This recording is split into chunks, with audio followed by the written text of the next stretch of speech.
I am not sure how to follow that. I really...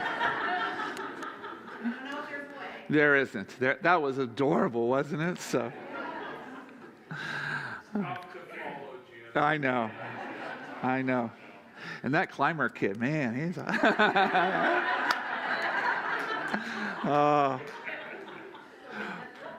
Well, welcome to Lakeshore Christian Church. We're delighted that you're here. And those of you that are visiting with us, probably especially those that come to see their grandchildren or nieces, nephews, whatever, I hope you were blessed right there, because I know I was. And we've come a long way in that department. That's beautiful. I mean, that is beautiful. I just want to stop and pray for them. Would you bow with me? So, Lord, I thank you for children. I thank you for the innocence. I thank you that they teach us to to live differently. And I pray, God, for a blessing over all that work in the children's ministries and their sacrifice of service. And I thank you so much for those blessed people. In Jesus' name, amen. Well, we're in week 3 of a series on Ruth. We've been talking about Ruth here, and this is where the plot thickens. If you've read along or you've read the story, or even if you haven't, it's just a simple 4 chapters, 83 verses, I believe, that teach us a story. And most people would wonder, why are we doing the book of Ruth for Christmas? Well, if you go back to the first book of Matthew, as it shares Jesus' coming into this world, it gives us a genealogy. And Ruth is listed there. And so today the plot thickens, and maybe it'll start to come alive here and why we're talking about this. So Ruth, you remember, I'm going to give you a little overview because I know there's several visiting here, and maybe you've missed a couple of weeks or a week or two in this story. And Ruth, you may remember, is Naomi's daughter-in-law, and Naomi's husband passed away. And then Ruth, her daughter-in-law's husband, passed away, and they were living in a foreign land called Moab, which is where Ruth is from. And Naomi decided to make the journey back to Bethlehem, because that's where she was from, Bethlehem. Now, we've heard of Bethlehem. We sing about it once a year anyway, a little town of Bethlehem. And she moved back to start a new life after she lost her husband and lost both of her sons. And Ruth vowed her loyalty to Naomi, her mother-in-law. She said, where you go, I will go. Your people will be my people, and your God will be my God. And the truth is, Naomi was anything but optimistic about her future. That's what we learned in chapter 1. And when she arrived in Bethlehem, everyone said, oh, look, there's Naomi. She has returned. And she said, don't call me Naomi. Don't call me Naomi. Naomi means pleasant. No, call me Mara, because that means bitter. And Naomi said, the Lord has made my life bitter. I went away full, but I come home empty. The Lord has afflicted me. So in spite of Naomi's less than optimistic outlook, her life was about to change. And we learned at the end of chapter 1 that the harvest was just starting, and the harvest was about to happen in her life. So why did this happen? Well, just a couple things. Even though she said some negative things, she continued to make positive steps. And yes, she was feeling very sorry for herself, but she got out of Moab and she got on the road back to Bethlehem, because she knew that Bethlehem was the place that her life could be blessed, because she would be back in where God wanted her to be. Another reason for the change in Naomi's life was her daughter-in-law, and her daughter-in-law Ruth went with her. And Naomi hadn't wanted to be a burden on Ruth, so she tried to get Ruth to go back to her own family, but Ruth insisted on traveling with Naomi to get to Bethlehem. And so whatever the reason, the result was that Ruth said to Naomi, I want to stay with you from now on. And chapter 1 finds Naomi saying, the Lord has made my life bitter. I went away full. I came back empty. And then last week in chapter 2, we begin to see some change. And after Ruth had the initiative to go to work, in the fields, gleaning the grain there in the threshing fields. And after she came home with a sack full of barley, and after she told Naomi how Boaz, the character that we learned about, helped her, Naomi said, "The Lord bless him." And she talked about what a wonderful man Boaz was. You see what's happening here? What's happening is, little by little, Naomi is beginning to abandon her pessimism. And little by little, she's beginning to look a little more optimistically about life. And so today we arrive at chapter 3 in this saga, this story. And the tables have turned. Now Naomi decides to begin to look after Ruth a little more. And she devises a plan that will ensure a good future for her daughter-in-law.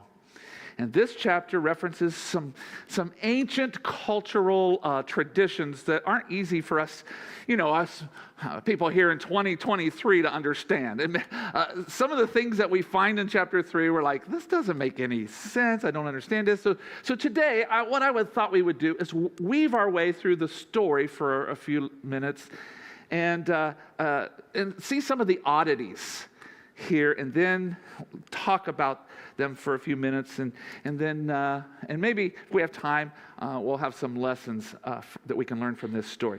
So let's take a look. If you have your Bibles, we're going to Ruth chapter 3. It's in the Old Testament. As a matter of fact, it's right after the Judges.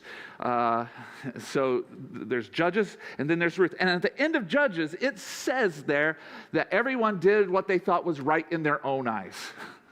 And then this is where this story pops in. Sounds a little familiar to today, I think. So this is where we pick up the story. Ruth chapter 3 in verse 1. One day, Ruth's mother-in-law, Naomi, said to her, "My daughter, I must find a home for you where you will be provided for."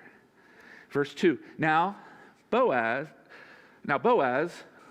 with whose women you have worked, is a relative of ours. Now, in the previous chapter, we met Boaz. He was referred to not just as a close relative, but he was referred to as a kinsman redeemer. And a kinsman redeemer was a man who volunteered to take responsibility for his extended family. In ancient Israel, it was a custom that if a man died, leaving behind a widow, if that man, when he died, left behind a widow, it became the responsibility of the next of kin, and presumably a brother, to marry a widow and to take care of her financially, even provide her with a child so that the deceased man's name in the family line would continue on. Now, this seems strange, doesn't it? I mean, that's strange for us today. But let's remember, this was 3,000 years ago, in a land far away, and there was no Social Security, there was no life insurance or anything like that. This tradition was established in the Old Testament so that the most vulnerable members of society, women and the children in that society, were provided for in the event of an untimely death. And so that's what we have here. This custom also made it possible for a man to have some peace of mind, knowing that if he died before his time, that his wife and his family, that they would be taken care of. It was the next of kin's responsibility then to provide for the man's widow and for his children. But sometimes there was no next of kin, a brother. And sometimes the next of kin was not financially secure enough to be able to take on the added responsibility. So therefore, each family group had a kinsman redeemer. And men who were affluent enough and good-hearted enough to look after the family members who couldn't always look after themselves. So a kinsman redeemer, which is what Boaz is listed as, could pay off the family member's debt or buy their freedom from slavery. They could purchase property that the family member needed to sell, or marry a deceased man's widow. So that was the role of a kinsman redeemer. And that's very important for us today in this story and how this brings us to you and I and to Christmas. So when people were in trouble, back in that day, they would often look at their kinsman redeemer for help. And as we're going to see in the next chapter, there were times when kinsman redeemer would say no, that they couldn't do it. However, the idea was that in taking on this role for the family, his inclination was to say yes whenever it was possible. So Naomi here, she owned property in around Bethlehem that had belonged to her late husband. It was at least a house, maybe some land too. It appears that the land had a lien on it in our understanding. And so this lien caused some issues. The property wasn't in her name, and she didn't even live there and have it free and clear. And so according to ancient custom, Naomi could go to the kinsman redeemer and say, will you buy back my land and take me as your wife and take care of me for the rest of my life? That's what she could do, according to the custom of the day. And if we have no children together, then the land would become yours to be inherited by your sons. So she could have done that, but that's not what she did. Boaz treated Ruth very special, and she recognized that. Remember, we learned he was a little smitten with this, with Ruth, wasn't he? And he fell head over heels, it seems like, in making sure that Ruth was taken care of there in the fields. That's what we learned last week in chapter 2. So Naomi's reasoning here, in her mind, she went something like this, I believe. There's no better man than Boaz. And he seems to have an interest in Ruth. And I can make sure that Ruth is taken care of and that she has the happiness that she deserves. And as she is taken care of, then I will have a home as well. Because there was a relationship with Ruth and Naomi. And this is the same woman who had said a couple chapters ago, call me bitter. Just call me bitter. Because the Lord has afflicted me and has given me so much suffering. And now, instead of trying to redeem her property and to gain a husband for herself, which she had every right to do, she seeks instead to gain a husband for her daughter-in-law.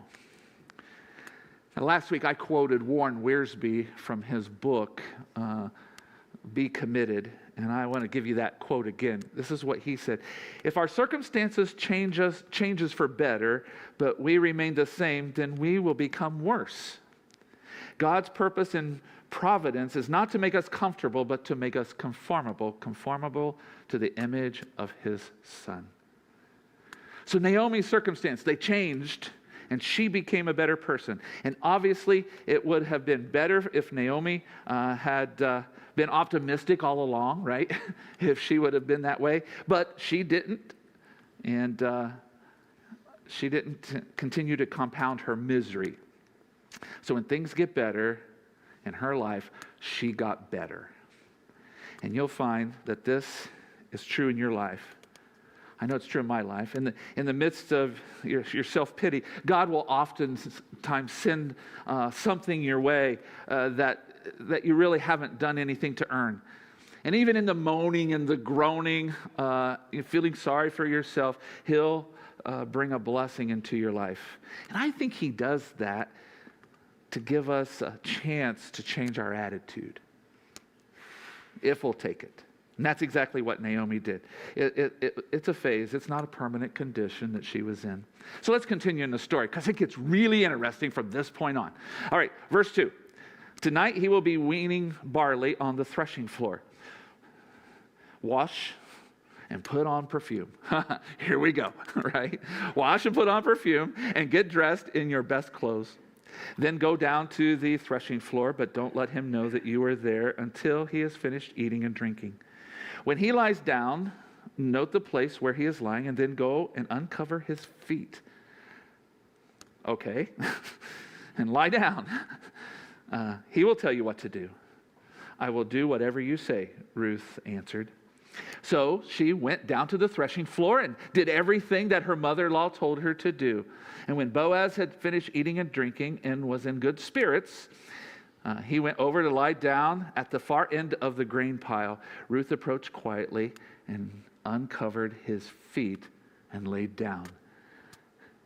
Now, That's weird, right? That is so strange. And now, it sounds a little racy to me. I don't know. And there are some that, whatever. But it's not as racy as it sounds. Naomi didn't send Ruth down to Boaz's house where he would be sleeping in his bed in his pajamas. I mean, she sent him to the threshing floor where he'd be sleeping on a mat, fully clothed. And the plan was a little socially unacceptable, but not completely scandalous either, okay? And the harvest was over, and the field owners were grinding up the barley. That's what was happening here. They worked all day, long into the night, and they slept near the stock. They did that so that they could protect what they had worked for from thieves. And this process, it took a few days, so no field owners would go home, and they kind of made it a party. It was a celebration, so to speak. And so Naomi told Ruth to take note of where Boaz was sleeping and to lie down at his feet during the night. And this was a symbolic gesture. This is what we have to understand. In this culture, where it was not uncommon for entire households to sleep in the same room, servants would often sleep at the feet of their masters. So verse 8, and I'll explain it here in a minute. In the middle of the night, something startled the man, and he turned, and there was a woman lying at his feet. I bet that was fun. I was like, wait a minute. Now, the King James doesn't use the word startled. It uses the word afraid. It freaked him out. It says, behold, a woman laid at his feet. Well, behold, indeed.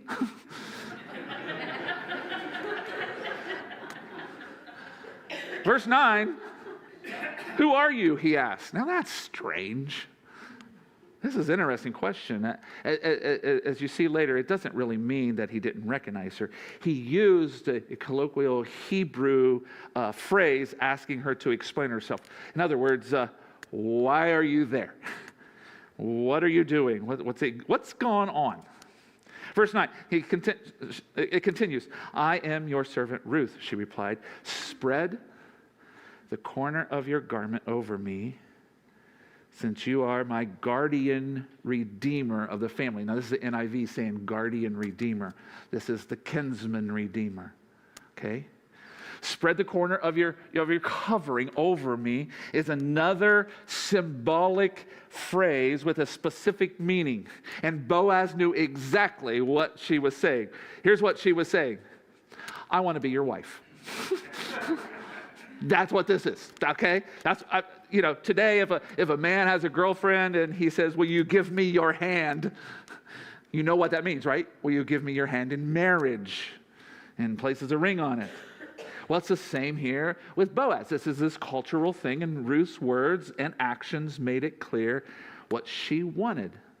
I want to be your wife. Verse 10.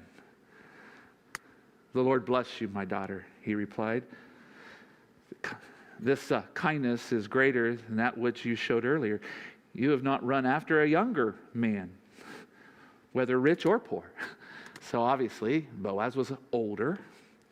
And this shows how much that Ruth and Naomi looked out for one another. See, Naomi could have sought this kinsman redeemer and her husband for herself, but she was worried about Ruth and making sure that Ruth was taken care of.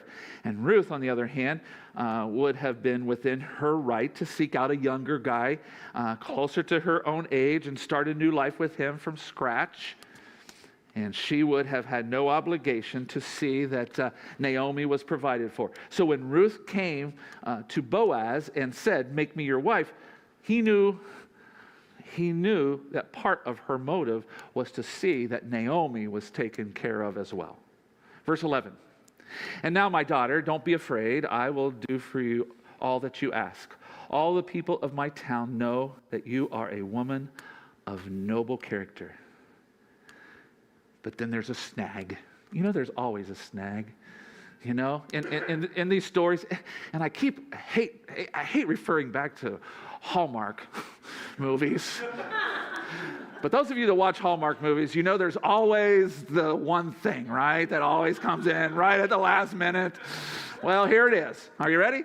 Verse 12. Although it is true that I am your guardian redeemer, this kinsman redeemer of your family, there is another who is more closely related than I.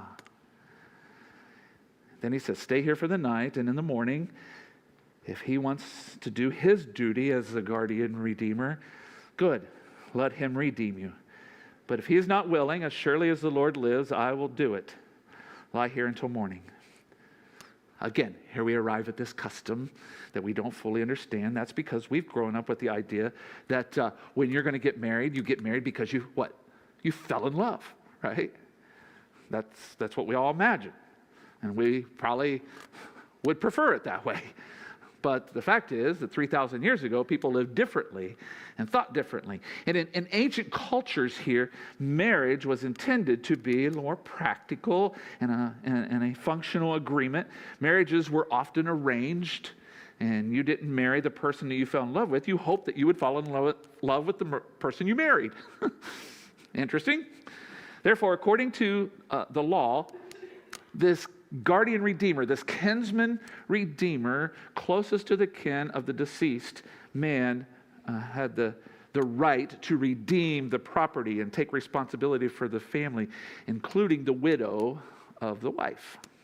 So Boaz says to Ruth, I'll make sure this works out for you. He was looking out for her again. And he says, either with him or with me, I will make sure. And the Bible doesn't say this, but I think Boaz was probably thinking, oh man, I hope it's me. Verse 14. So she lay at his feet until morning, but got up before anyone could be recognized. And he said, no one must know that a woman came to the threshing floor.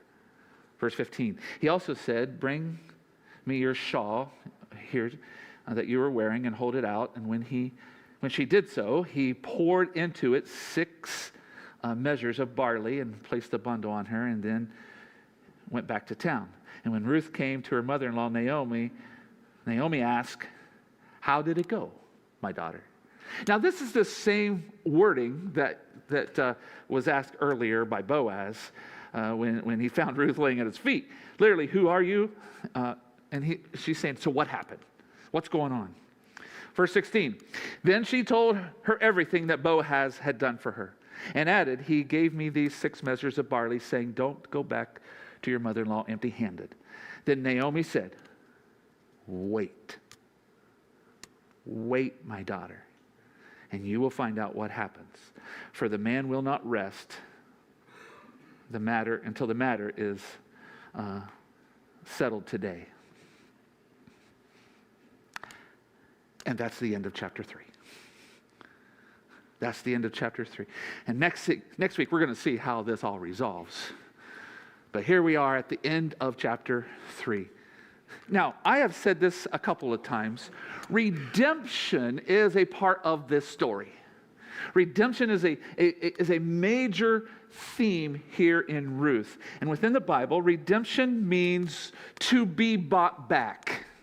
That's what redemption means. To be bought back, with the connotation that something has gone wrong and the Redeemer is making it right. And the Hebrew word for kinsman redeemer here in Ruth is found elsewhere in the Bible, and it applies to God himself. You see, something went wrong. Something went wrong. Sin entered the world. Sin entered our lives. Something went wrong. And we need to be bought back. So the entire narrative of the Bible is about God's plan to redeem mankind after things go wrong in the Garden of Eden. I mean, that's the whole plan. And as you read other stories in the Old Testament, you'll find the theme of redemption is spread all throughout.